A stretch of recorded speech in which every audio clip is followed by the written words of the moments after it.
Hey y'all, today on Tea Talk Texas, we are going to be talking about the coronavirus and health departments and why health departments are important and what you might need to know to get past a health inspection.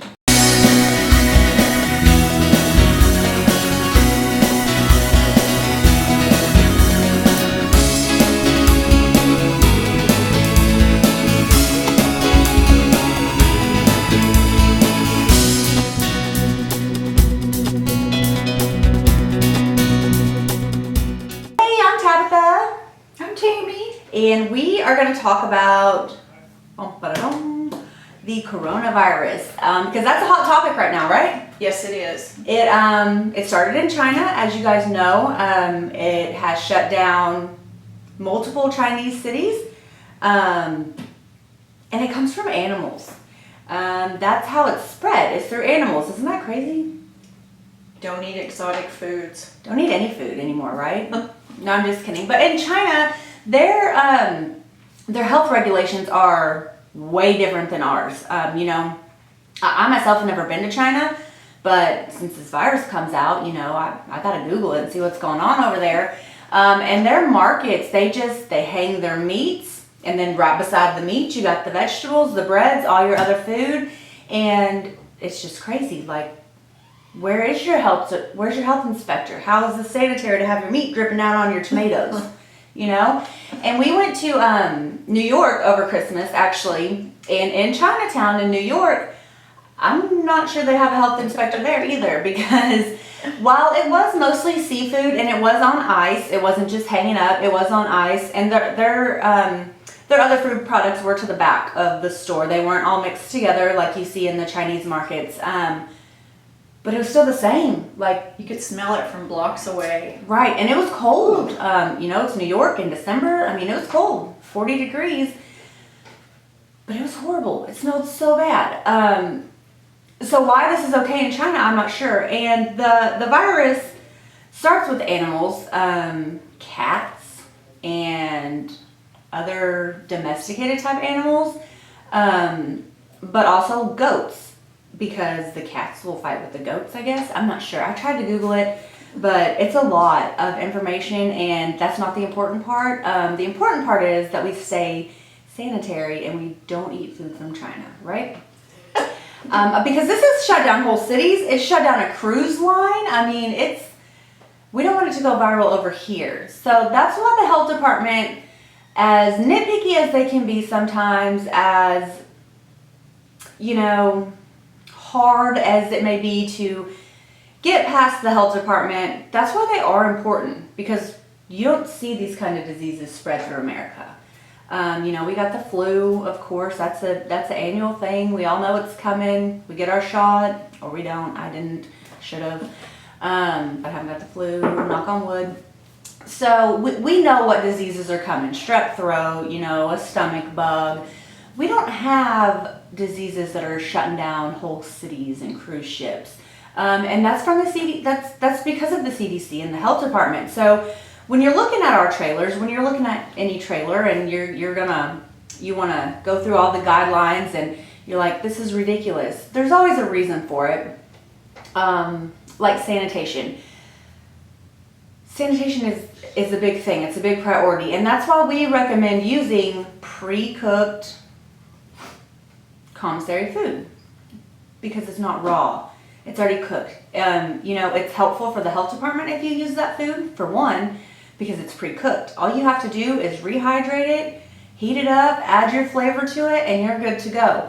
But for two, you don't run the risk of accidentally serving somebody, an undercooked chicken breast, or having, your raw chicken here and your celery here and cross-contaminating because you missed one little thing while you're sanitizing. If you're using the pre-commissary foods, then you don't have to worry about that. And so that's a big thing for the health department. That's helpful to get through them, not to get around them. We don't ever suggest that you try to get around the health department, because that doesn't usually pan out, and that can also wind you up in a lot of trouble, a lot of fines to pay. But we are always happy to help if you have any questions with your health department as far as this goes. The first thing a good health inspector will do is wash their hands. So a good tip is to always have that station ready for them. Soap, desanitizer, everything there for them. That'll make a good first impression before you go on with the inspection.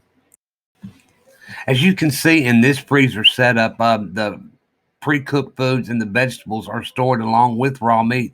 The exception is that the raw meat is below all of them so they don't drip in there. So if you're using the chest type freezer on our trailers, you want to be able to make sure that you store it that way, where the raw food is always on the bottom. Always make sure that all the equipment in your kitchen or on your trailer is clean and functioning. Even if you don't plan to use it, it still needs to be clean and functioning. And that's things that the health department are looking for. Like, do you have a place for a tomato and a raw piece of chicken? Which our trailers do. We're not saying that you have to use pre-cooked post-commissary food. You don't have to do that. It's just easier. It's easier for you to do that. It's safer. But our trailers do. Most of them, you're going to have 4 or 5 steam wells. You're going to have an ice tray. On our Eli Edition, you have an ice tray. Of course, you have your cutting board. Your griddle, and so on, the rest of your cooking equipment. So you have plenty of equipment to cook raw food.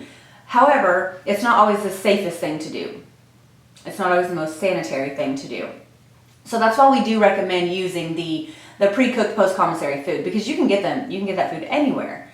Walmart, Sam's Club, Costco, Whole Foods, and it's really good these days. It's not like it used to be. It's not like this dried out soy burger patty. It's a lot of flavor now. Yeah, a lot of, and at the Plus end you're adding your own. Yeah, exactly. Yeah. You're going to add your own touch to it at the end anyway, so it's still your brand. But you don't have to worry about spreading disease. We don't have to worry about shutting down entire towns and cruise ships because we got our meat dripping on our tomatoes. Another great thing about America is the amount of different cultures that we have. How boring would it be just to have one culture? But the culture in China, these markets are actually called wet markets. And the reason, 80% of the food that these people ingest come from these wet markets. The reason that you see so many exotic foods in these wet markets is because in China, it's a sign of wealth and power and fertility. These markets are also a social gathering area, and the way that they, conduct themselves, where they scream at each other, "No, you give me a better price. No, you go down there and buy from somebody else." Okay, see you at home, Uncle Chin. That's just the way that they, communicate in the way that they do it. Almost like me at Sizzler.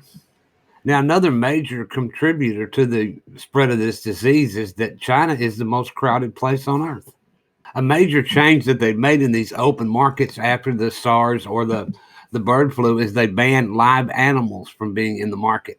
And you can imagine, because one of the animals defecates, the other animal eats it, and that's really what caused the bird flu. It's actually caused by a peacock. It's scary. People have, lost their lives over this, and it's because they don't have a health department like we do. Being a health inspector is not an easy job. Too often they encounter combative situations. I mean, they're not there to put you out of business because they're cousins down the road competing with you. They're there to enforce rules that are put in place by the cities, the counties, and the state. What their main goal is to make sure that the public is protected. And as professional culinary people, that's what our job is too. So the next time you see one, greet them with a smile. Act like you don't have anything to hide, because we're all on the same team here. So as much as we dread them sometimes, and we think the rules are silly and they're making it impossible for us to do these things, I've said that a time or two to my customers. I'm sorry that your health department is making this impossible for you. Let me help you. And I'll do that for anybody. If I need to get on the phone and be like, "Hey, I'm looking at your stuff online. I don't think you're understanding, the concept. Let me give you to our website. Let me walk you through this." I'm more than happy to do that, because I also want your customers and my customers to be safe and to not get ill and to not spread diseases. And our trailers are perfectly capable of doing all of that.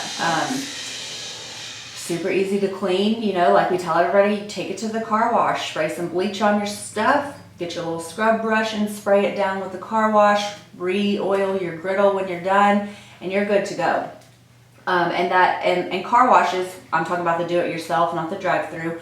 That water is hot. That water is very, very hot. So that's sanitizing your trailer while you're washing it, which keeps things clean, which doesn't spread diseases. And that's another thing, the cutting boards. Cutting boards anywhere, in any restaurant, it can get very disgusting. That's where you cut your raw meat. That's where the bacteria and disease is going to live. So we always recommend our cutting. You get your little spray can of bleach, you scrub it down, and you're good to go. And that's why we use the poly resin, because it's smooth, it's super easy to clean. It's not going to keep a lot of things, a lot of bacteria and gunk and grooves, because there is no grooves. It's smooth. So that's another good thing about our trailers, and the lack of spreading disease, because that is not what we want to do. But I think that's about all that I have to talk about. So stay safe. Don't spread disease. Wash your hands Frequently. every time you touch anything. Go wash your hands. Yeah, I think that's it. All right, guys. Well, thanks for watching. We appreciate it. We hope you have a great day. And if you have any questions about any of our trailers, if you have anything that you need help through the health department, please don't ever hesitate to give us a call or check out our website and send us an email, and we are happy to go over it with you guys. Thank you. Don't forget to subscribe.